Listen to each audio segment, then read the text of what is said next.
Imagine this. You have to get engaged to someone you've never ever seen. That's the wild premise behind Love is Blind, Netflix's giant global hit.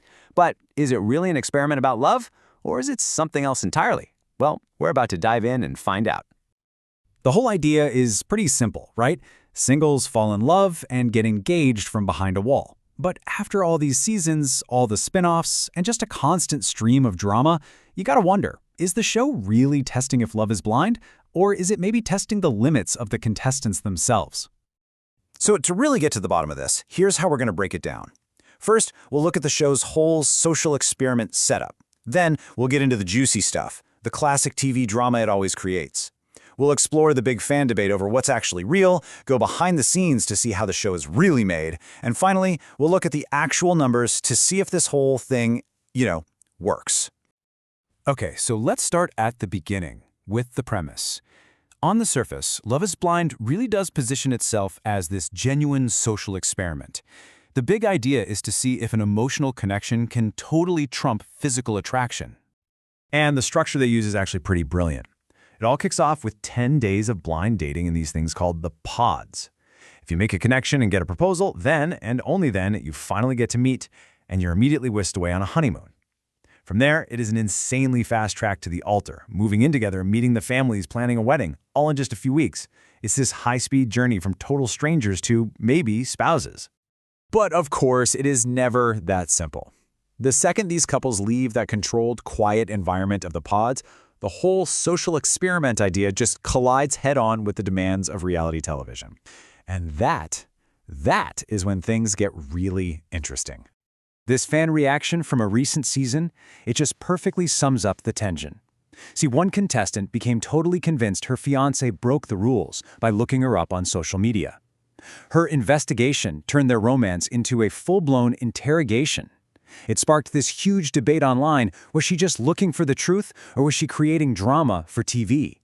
It really proves the point. This isn't some sterile lab. It's high-stakes entertainment. And this kind of drama always gives us those classic reality TV villains. You've got the two-timer, the person who's telling multiple people in the pods they're the one. Then there's the detective, who's always on the hunt for a broken rule. Oh, and you can't forget the pot stirrer, who loves to deliver some brutal honesty at the worst possible moment. And a new classic, the boundary setter, who uses therapy speak to avoid any real tough conversations. These characters just go to show, no matter how pure the premise is, reality TV needs conflict to work. Now, all this drama has fans really divided about the show's authenticity, and that debate gets extra heated when you compare the original US version to the UK one. Viewers have some, let's just say, strong opinions on which one feels more real. So what it really comes down to is how you define real. Fans of the UK version will point out that the conversations just feel more grounded. They're talking about culture, lifestyle, religion, and when a fight breaks out, they seem to actually listen instead of just screaming over each other. It really makes you ask, is realness on TV about how people look, or is it about how they communicate when the pressure is on? Okay, but if we really want to get to the bottom of the realness debate, we have to look past what we see on screen. We have to talk about how this show is actually made. And it turns out there is a lot more going on behind those famous golden goblets than you might think. So, what is the deal with those golden goblets anyway? It's not just about looking fancy. It is a super clever production trick for something called continuity editing. Because you can't see how much liquid is in the cup, producers can seamlessly stitch together bits of conversation from hours or even days apart to build the most dramatic storyline. A half-full glass isn't going to give away the secret. But the production's influence? Oh, it goes way, way beyond just clever editing. Take a look at this number, $50,000. According to reports about the contestant contracts, that is the penalty, the fine, for anyone who tries to leave the show early without getting approval from the producers. That's a pretty powerful reason to stick with the experiment, no matter how bad things get. And honestly, that's just the tip of the iceberg. The fine print in these contracts is intense. Contestants are apparently required to show up at the altar even if they know they're going to say no, just to make sure there's maximum drama for the finale. If they do get married, they're not allowed to get a divorce until after the show has finished airing. On top of all that, former cast members have talked about grueling 20-hour filming days, very little sleep, and being in these windowless sets where alcohol is everywhere but food and water can be hard to come by. So, With all that pressure and all that production magic happening behind the scenes, does the experiment even work?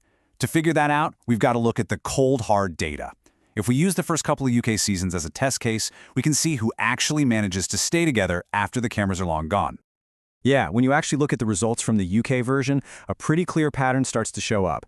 On one hand, you have these genuine, amazing success stories. Couples who are still together, even starting families. But then you get the reality check. Couples who said "I do" on the show, only to split up a few months later because of real-world problems like long distance. And of course, you have plenty of couples who go all the way to the altar just for it to end in total heartbreak. And when you put all that data into a chart, the picture becomes, well, pretty stark. Only about 30% of these couples are actually still married. Another 30% gave it a shot but ended up splitting. And the biggest piece of the pie, a full 40%, never even made it past the "I do." The bottom line is, the odds are really not in their favor. So, that brings us right back to where we started. Is Love is Blind a genuine experiment about human connection? Is it just perfectly crafted, must-see TV entertainment? Or does all the pressure and production cross a line into something more like exploitation? The truth is probably somewhere in the middle of all three, but what do you think?